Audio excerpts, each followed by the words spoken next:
Thank you, everybody, for coming.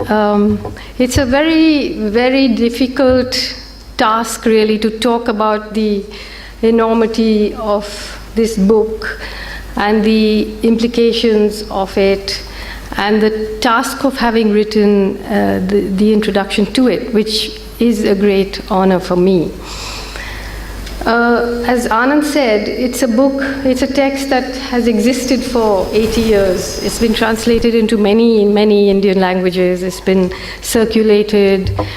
And yet, it's actually a very complex text. It's a very rich text. You know, Ambedkar just ranges from Russia to Ireland to Rome.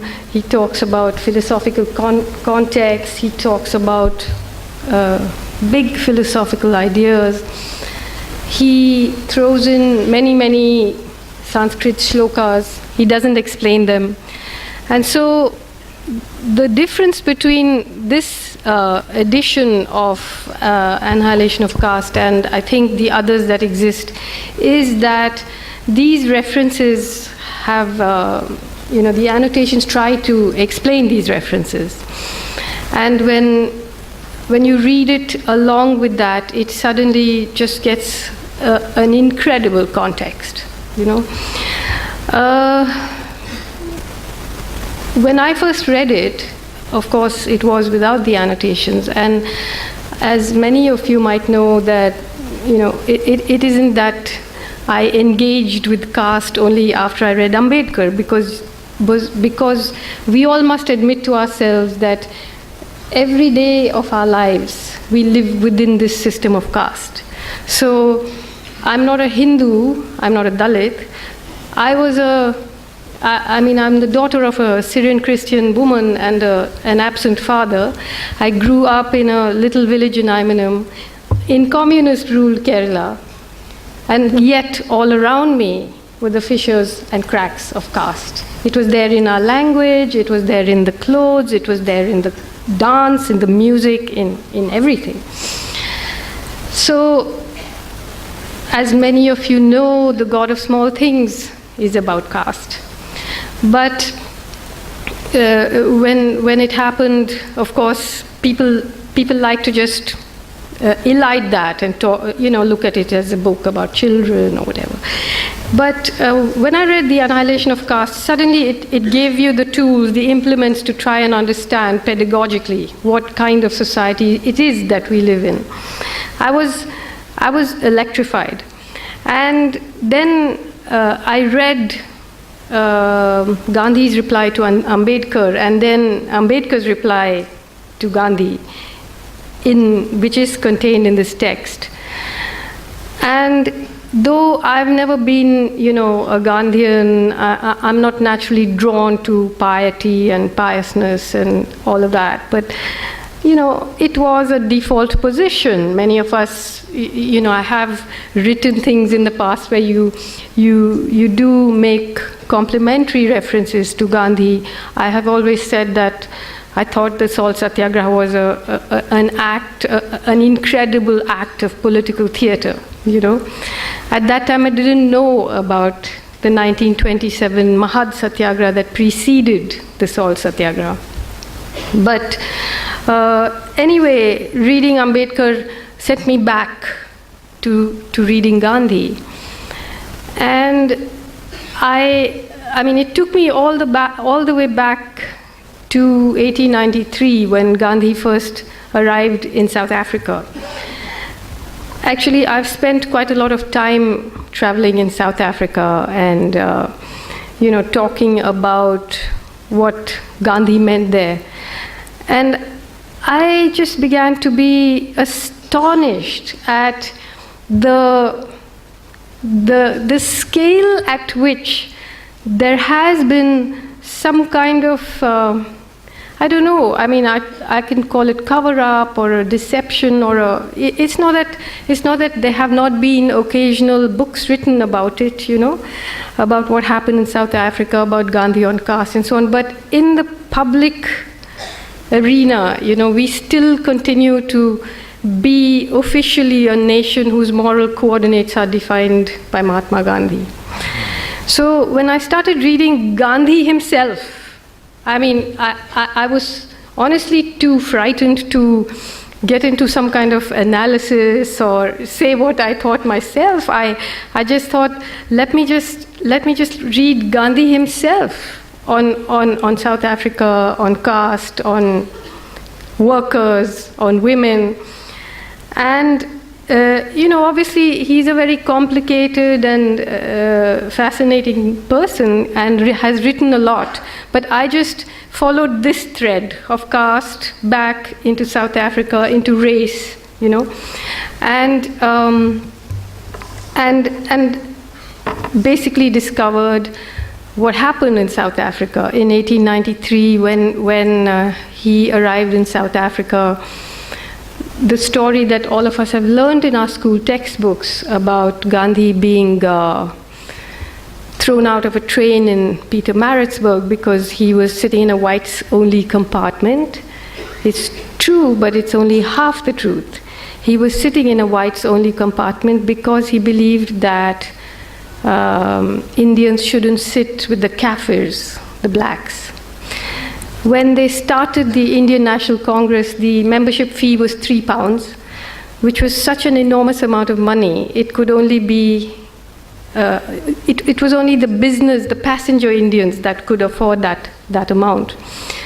There were two kinds of Indians at the time, as Gandhi always hastened to clarify. There were the passenger Indians, the businessmen who came voluntarily to do business, and then there was the indentured worker. And in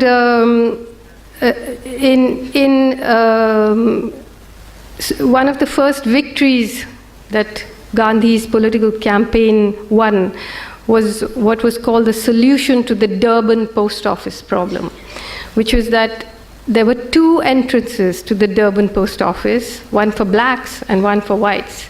And he got a third entrance opened for Indians so that they wouldn't have to use the entrance that black people used. Anyway, I don't want to get into a long, detailed thing about this, but I just say that these views on caste, on race, his collaborations with the British against the black Africans in South Africa, then led to another whole scenario on caste. And he came back to India in 1915, already being called a Mahatma for this work that he had done in Africa, where he continuously wrote very contemptuously of black people, very contemptuously of indentured labor. And those writings are contained here in the introduction. Ambedkar, on the other hand, didn't have to go all the way to South Africa to realize what it was to be discriminated against. He was born into an untouchable Mahar family. When he was in school, and he was only allowed to go to school because of British legislation, he was made to sit on a little piece of gunny sack in the corner of the classroom. He was not allowed to drink water. The barbers in the town where he grew up would not cut his hair. He was just not allowed access to anything that touchable people had access to. And then when he came eventually to Bombay and went to college and won a scholarship to Columbia and comes back to work, and the clerks are rolling up the carpet so that he doesn't pollute them, and they're throwing files at him so that they don't have to touch him. And this is how a man who I think is probably India's most erudite liberal of that time, this was his past. And time and again, it was Ambedkar and Gandhi first met in 1931 actually, at the second roundtable conference. And one of the biographers, Dhananjay Keer, actually writes about this. It's a very, very well-known meeting where Gandhi actually mistook him for a Brahmin because he was so knowledgeable. He knew Sanskrit, he could quote the scriptures, and he asked him why he was so critical of the Congress, which at the time amounted to being critical of the struggle for the homeland. And Ambedkar said, Gandhiji, I have no homeland. No untouchable worth his name could be proud of this land. And yet, in the way our history has been written, he's called an imperial stooge, he's insulted, he's called a collaborator, because he asked these very, very fundamental questions. And many of them are in the Annihilation of Caste. I'm just going to read a small passage from it. He says, I have no desire to ascend the platform of the Hindus, to do within their sight what I have been doing within their hearing. If I'm here, it is because of your choice and not because of my wish. Yours is a cause of social reform.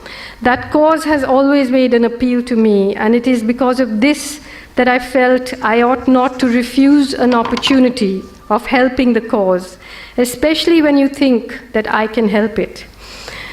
Whether what I'm going to say today will help you in any way to solve the problem that you're grappling with is for you to judge. All I hope to do is to place before you my views on the problem. The path of social reform, like the path to heaven, at any rate in India, is strewn with many difficulties. Social reform in India has few friends and many critics.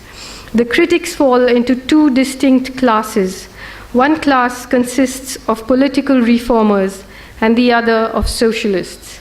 It was at one time recognized that without social efficiency, no permanent progress in the fields of other fields of activity was possible, that owing to mischief wrought by evil customs, Hindu society was not in a state of efficiency, and that ceaseless efforts must be made to eradicate these evils.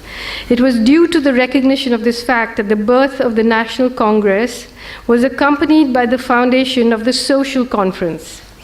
While the Congress was concerned with defining the weak points in the political organization of the country, the Social Conference was engaged in removing the weak points in the social organization of Hindu society. For some time, the Congress and the Conference worked together as two wings of one common activity, and they held their annual sessions in the same pandal. But soon the two wings developed into two parties, a political reform party and a social reform party, between whom there raged a fierce controversy. The political reform party supported the National Congress, and the social reform party supported the Social Conference. The two bodies became hostile camps. The point at issue was whether social reform should precede political reform. For a decade, the forces were evenly balanced, and the battle was fought without victory to either side. It was, however, evident that the fortunes of the Social Conference were ebbing fast.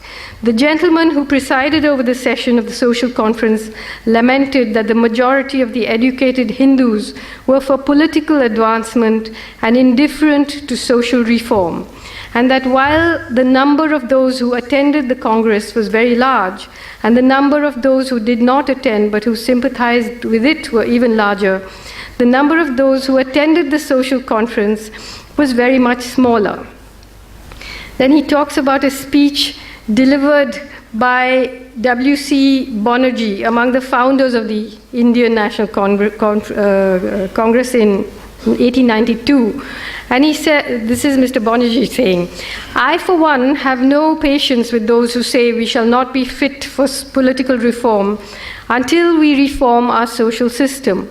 I fail to see any connection between the two.